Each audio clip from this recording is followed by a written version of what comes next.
నమస్తే. ఇవాళ కేటీఆర్ అరెస్ట్ అంటూ కూడా సోషల్ మీడియాలో ప్రచారాన్ని చూస్తా ఉన్నాం. ఫార్ములా ఈ రేస్‌కి సంబంధించి మరి ఆరోపణలు ఎదుర్కొంటున్నటువంటి కేటీఆర్ పైన అసలు ఏంటి, ఏం జరుగుతా ఉందనే అంశాలు చర్చిద్దాం. మనతో పాటు తిరుమతి లింగయ్య గారు ఉన్నారు. సార్ ఎట్లా చూస్తారు ఇవాళ కేటీఆర్ అరెస్ట్ అంటూ ప్రచారం చూస్తా ఉన్నాం? కాంగ్రెస్ పార్టీ ప్రభుత్వాన్ని నడపలేక, హ్మ్. ఇచ్చిన హామీలను అమలు చేయలేక, హ్మ్. నిత్యం ప్రజల్లో మరి తిరుగుతూ, ప్రజా సమస్యల మీద పోరాటం చేస్తూ, హ్మ్.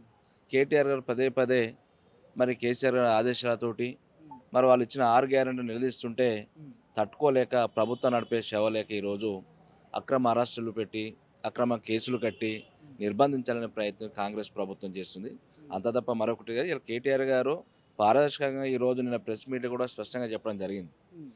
ఇప్పుడు ఆ ఈవెంట్ అనేది భారతదేశానికి పోటీ పడుతున్న తరుణంలో ఒక తెలంగాణ రాష్ట్రం తీసుకొచ్చి ఆ ఈవెంట్ మన దగ్గర పెట్టి, హ్మ్. అంత పెద్ద ఎత్తున తీసుకొచ్చి దాదాపు 45, 50 కోట్ల రూపాయల ఖర్చుతో కూడిన కార్యక్రమం అది. హ్మ్. ఆ కార్యక్రమంలో మరి ప్రభుత్వ డబ్బులు నేరుగా బ్యాంక్ టు బ్యాంకు పంపించింది తప్పితే మధ్యన ఎక్కడ ట్రాన్సాక్షన్ జరిగింది లేదు. హ్మ్. ఎక్కడ అవకతవకలు జరిగినాయి, కుంభకోణాలు జరిగినాయి. హ్మ్. ఏదో కుంభకోణం జరిగింది, ఏదో అయిపోయిందని చెప్పి మరి ఈరోజు తెలంగాణ గౌరవాన్ని, ఆ హ్మ్. ప్రతిష్టని భంగం కలిగించే విధంగా ఈరోజు ఇవాళ రేవంత్ రెడ్డి గారి ప్రభుత్వం అనేది ఒక కుట్రపూరితమైన ఆలోచనతో కేటీఆర్ గారిని అరెస్ట్ చేస్తే బీఆర్ఎస్ పార్టీ శ్రేణులందరూ కూడా నిశ్శబ్దంగా అయిపోతారో లేకపోతే బయటికి వెళ్ళారో అన్న భ్రమలో రేపు స్థానిక ఎలక్షన్ ఎట్లా చేసుకోవాలన్న భ్రమలో ఈరోజు రేవంత్ రెడ్డి గారి ప్రభుత్వం నడుస్తుంది. హ్మ్. ఈ దుర్మార్గమైన పద్ధతి ఇలా ప్రజాస్వామ్యంలో ప్రజా సంఘాలు కానీ అందరూ కూడా తీవ్రంగా ఖండిస్తారు. హ్మ్. అక్రమ అరెస్టులు ఏంటంటే ఒకటి తర్వాత ఒకటి పదే పదే హ్మ్.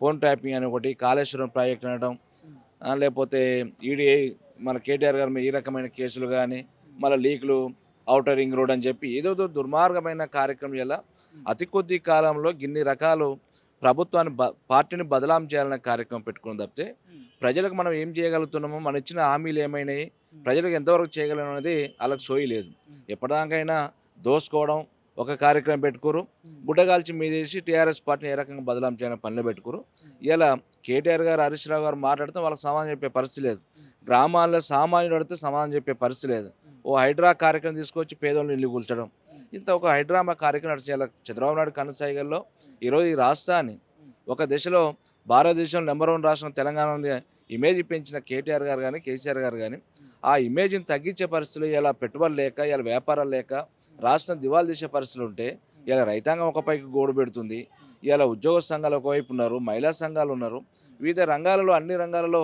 ఇలా ప్రజలు ఆందోళన చెందుతుంటే, హ్మ్. ఆ ఆందోళన పట్టించుకోకుండా, ఆలోచన లేకుండా, సోయి లేకుండా, హ్మ్. కక్ష సాధింపు కోసం కేసులు పెడితేనే బీఆర్ఎస్ పార్టీ ఉండదనే భ్రమలు వస్తుంది గానీ, నువ్వు ఎంత కేసులు పెడితే అంత బీఆర్ఎస్ పార్టీ లేచొస్తది. హ్మ్. నువ్వు టాటా కంపెనీ, బిర్లా కంపెనీలు చెప్పి 20, 30 ఫీట్ల గేట్లు తయారు చేసినా ప్రజలు తన్నుకొనొచ్చి బీఆర్ఎస్ పార్టీ కేసీఆర్ గారు ప్రభుత్వం తీసుకొచ్చి సీట్లో కూర్చోబెడతారు. హ్మ్. ఈ పిచ్చి ప్రేలాపన ఆపుకొని ప్రజలకు ఏం చేయాలని మీ ఇచ్చిన హామీలు ఏం చేయాలన్నది మనసు పెట్టి పనిచేస్తే మంచిదని చెప్పి సందర్భంగా అంటే తెలుస్తుంది.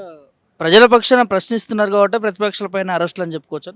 100% కనపడుతుంది కదా! ఇలా హ్మ్. కేటీఆర్ గారు ఏముందని కేసులు పెడుతుర్రు? హ్మ్. పదే పదే లీకులు ఎందుకు ఇస్తుర్రు? హ్మ్. రేపు చేస్తాం, మాపు చేస్తాం అని చెప్పి మంత్రులు ఎందుకు లీక్ ఇస్తుర్రు? హ్మ్. చేతగాని దద్దమ్మ మంత్రులు అందరూ. హ్మ్. ఇలా చేతగాని మంత్రులు ఎవ్వరు కూడా అసెంబ్లీలో హ్మ్. ఇలా కేటీఆర్, హరీష్ రావు గారు మా బీఆర్ఎస్ పార్టీ శాసనసభ్యులు అడిగితే అడిగిన దానికి ఆన్సర్ చెప్పే పరిస్థితి లేక, హ్మ్. ఎదురుదాడి చేసుడు, రౌడీజం చేసుడు, వాటర్ బాటిల్ ఇస్తుడు ఇదే కదా వాళ్ళు చేసే పని. హ్మ్. అక్కడ దళిత శాసనసభ్యులు ఉన్నారా? లేకపోతే స్పీకరు అక్కడ ఓ దళిత స్పీకర్ ఉంటే కూడా హ్మ్. ఆ సీటుకి ఇవ్వాల్సిన గౌరవం కూడా ఇచ్చే పరిస్థితి లేకుండా ఈరోజు దాడులు చేస్తున్నారంటే హ్మ్. కాంగ్రెస్ పార్టీ ఒకటే భౌతికంగా దాడులు చేయాలి, హ్మ్. అక్రమ కేసులు పెట్టాలి, హ్మ్. భయభ్రాంతులకు గురి చేయాలని చూస్తారు కానీ బీఆర్ఎస్ పార్టీ ఎప్పుడు కూడా ఆ రకమైన పరిస్థితి భయపడదు. నీ పిచ్చి ప్రేరేపణ మానుకొని హ్మ్. సంక్షేమం మీద దృష్టి పెట్టని చెప్పి ఇదో చెప్తున్నాను.